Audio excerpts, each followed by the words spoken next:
तो वॉर 2 का teaser release हुए 4 दिन हो चुके हैं और जितने भी रिव्यूज आए हैं वो हद से ज्यादा नेगेटिव है। किसी ने उसको वॉर और पठान की सस्ती कॉपी बताया है, तो कोई इसको माउंटेन ड्यू या फिर थम्स अप का ऐड बता रहा है। लेकिन यहाँ पे सबसे इंपॉर्टेंट बात यह है कि कौन से 3 मेजर रीजंस हैं जिस वजह से इस टीजर को इतना ज्यादा क्रिटिसिज्म मिल रहा है, और क्या वायरफ एक्चुअली इन 3 रीजंस पे वर्क कर सकता है या फिर नहीं। Reason number 1, portrayal of junior NTR. जब वॉर 2 फिल्म अनाउंस हुई थी तो इस फिल्म का हाइप एक रीजन की वजह से सबसे ज्यादा था कि इसमें हमको ऋतिक रोशन और जूनियर एनटीआर का फेस ऑफ दिखने वाला था। सभी लोग इस बात को जानने में क्यूरियस थे कि जूनियर एनटीआर को वायरफ के स्पाई यूनिवर्स में किस तरीके से प्रेजेंट किया जाएगा, एंड कंसीडरिंग कि ये उनकी पहली बॉलीवुड यानी हिंदी फिल्म होने वाली है, तो इस वजह से ये एक स्पेशल डेब्यू होने वाला था। बड़ा वॉर 2 का टीजर देखने के बाद जूनियर एनटीआर के फैंस खुद ही कहीं ना कहीं डिसअपॉइंट हो चुके हैं, क्योंकि जो उनकी पर्सनैलिटी और ऑरा उन्होंने आरआरआर फिल्म में देखा था वो इस फिल्म में कंप्लीटली मिसिंग दिख रहा है। बेसिकली उनका कोई डेविल वाला लुक या फिर कोई इविल साइड जो इस टीजर में दिखनी चाहिए थी वो तो फिलहाल नहीं दिखाई दे रही है, और इस वजह से ऐसा लग ही नहीं रहा है कि वो फिल्म में ऋतिक रोशन को एक टफ कॉम्पिटिशन दे पाएंगे।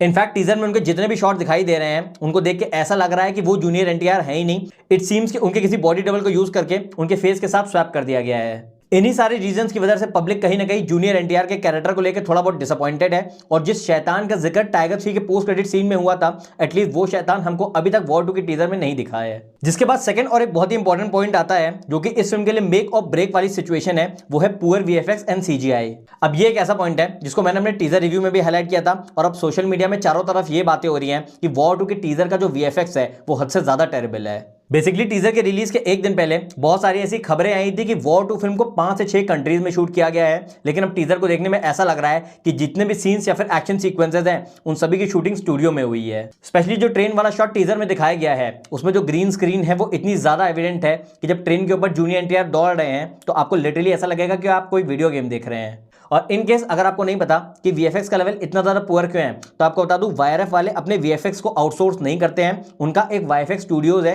जो कि उनके वीएफएक्स और सीजीआई का काम संभालता है। This is exactly the reason कि पठान के भी वीएफएक्स हिले हुए थे और अब वॉर 2 के टीजर में उसके भी वीएफएक्स हिले हुए दिखाई दे रहे हैं, क्योंकि अगर वायरएफ ने अपना वीएफएक्स का काम रेड चिलीज एंटरटेनमेंट को दिया होता, जो कि शाहरुख खान की कंपनी है और उसके वीएफएक्स और सीजीआई बेस्ट हैं, तो आई गेस ये कंप्लेंट हमको वॉर 2 के टीजर से नहीं आ रही होती, क्योंकि तब उसका वीएफएक्स जवान या फिर भूल भुलैया 3 जैसा होता जिसको रेड चिलीज ने किया था। जिसके बाद आता है थर्ड पॉइंट, जिस वजह से इस टीजर को तो क्रिटिसिज्म मिला ही है, लेकिन अगर वायरएफ ने अपनी ये आदत नहीं सुधारी तो उसको आगे भी क्रिटिसिज्म मिलने वाला है, और वो है जीरो यूनिकनेस का। Basically majority of the audience जिन्होंने इस टीजर को क्रिटिसाइज किया है उन्होंने एक कॉमन कंप्लेंट की है कि वायरस स्पाई यूनिवर्स के जितने भी टीजर ट्रेलर आते हैं वो ऑलमोस्ट सेम लगते हैं। अब इस पॉइंट से मैं कंप्लीटली अग्री तो नहीं करता हूं, क्योंकि इस टीजर में कुछ यूनिक शॉट्स भी हैं, जैसे कि जब ऋतिक रोशन वुल्फ के साथ चल रहे हैं या फिर जब रेड नियॉन लाइट में एक एक्शन सीक्वेंस हो रहा है। तो डेफिनेटली ऐसे कुछ शॉट जरूर है जो कि इस टीजर को थोड़ा बहुत डिफरेंट बनाते हैं, बट हैविंग सेड दैट इस बात को कोई भी डिनाई नहीं कर सकता कि इस टीजर से वॉर 1 और पठान की हमको थोड़ी बहुत याद आ रही है।